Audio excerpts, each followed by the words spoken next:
What's up guys, my name is Ace, and today is going to be a relatively quick video, just going to give you an update on yesterday's hotfix in Infinite Warfare, which was July 14th. In this hotfix, there was one really big change, and then a few minor changes as well, so we're going to have a look at that today. So first off, the big change, in case you guys haven't heard about it before, I'm sure most of you guys have, kill trading has now been removed in public matches. Not just for hardcore modes, but for core modes as well. Now with this, they released a little bit of a statement, and I wanted to quickly go through that. In this statement, they said that they wanted to test this feature in public matches on a large scale, and since then they've heard a lot of player feedback and have seen a few unforeseen effects on the score streak system and hardcore modes.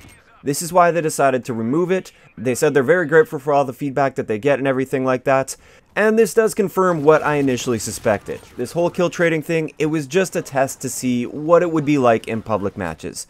They've never had it in Call of Duty before, and they wanted to see what would happen if they implemented it, and it looks like they gave it about a month and decided that it wasn't for CoD.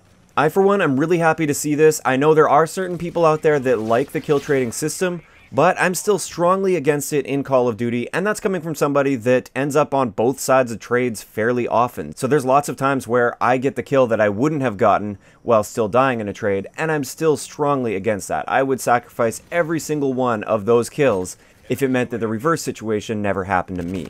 So part of me is a little bit glad that they did try this out and realize that it's not for CoD, it's not going to work in CoD. And this gives me a lot of hope for CoD World War II as well. A lot of people have been asking me, and I've actually been starting to question it a little bit myself, is CoD World War II going to have kill trading because Infinite Warfare did? Well, it looks like based on this statement, it was just meant to be a trial run to see if it does fit in Call of Duty, and they decided it doesn't, and therefore I would be extremely surprised if we had any sort of kill trading system in CoD World War II public matches. I do realize that it's different developers and everything, but they do sort of take information from each other, and I'm hoping Sledgehammer was looking at this and they see that this wasn't the right move to implement kill trades into public matches. So that's the big part of the update and the part that I'm most concerned with, but let's go over a couple of the other things that were changed. Some of them were those back-end sort of bug or glitch fixes, things that you've never actually experienced before, or it's highly unlikely you've ever experienced before. But one of the big things is Genesis is now back in rotation. A lot of people have been asking me, where did Genesis go? Apparently there was another wall breach that you could get to using FTL jump, and I had never even seen or heard of this particular wall breach. So I'm actually kind of glad that they took the map out of rotation and they got this fixed before most people even knew that it existed. So that's great. They got rid of that wall breach. They made some fixes to Genesis and it is now back. Also, they added Epic Gun Game for the week. They took out Capture the Flag. That one is just kind of like a weekly sort of thing though, so not really a big deal. As for some weapon changes, with the Hailstorm Ordnance, which is the one that has a super slow fire rate normally, in Akimbo mode, the rate of fire was bugged out on it before, and it would fire at a normal rate, but maintain the damage properties of the Ordnance. It was definitely a little on the powerful side, so they did nerf that down, so it is where it should be, so they reduced the rate of fire on the Akimbo Ordnances.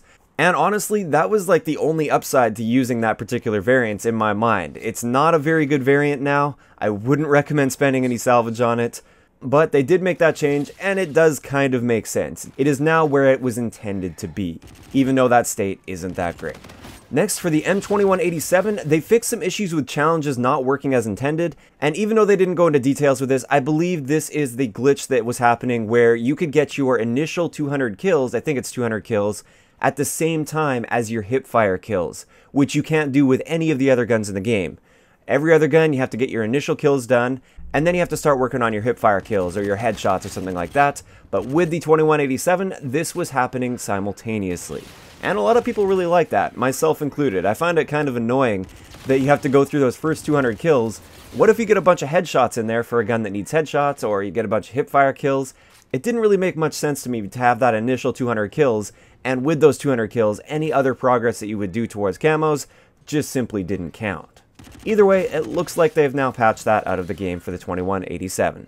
Another thing they did with the 2187 is they adjusted the Smart Shot attachment. So combining the Smart Shot attachment with the Akimbo mode is no longer going to give you extra pellets, and therefore you should be taking Smart Shot off of your Akimbo 2187s now. It doesn't do anything for you anymore. Honestly, I am happy to see this. Yes, it was a bug. Yes, I did make a video sharing the bug because, I mean, it was just the way the attachment works. It's not like you were doing any sort of glitch or anything. And it does make sense for them to fix this, and I'm happy they did. Now you can take that smart shot off and save that extra point on your class. Now aside from that, everything else was pretty much just back-end sort of fixes, stuff that you probably haven't even noticed before, but as always, I will leave the patch notes linked down below if you guys want to go check out all those little details. I'd like to know in the comment section below, what are your thoughts on kill trading being removed, and what do you think about the idea of kill trades being in CoD World War II?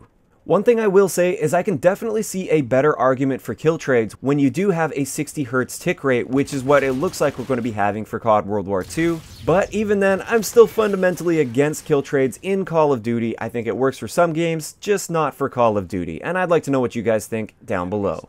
If you enjoyed the video, a like rating is always appreciated. And don't forget to subscribe for more if you haven't already. I'll talk to you guys next time.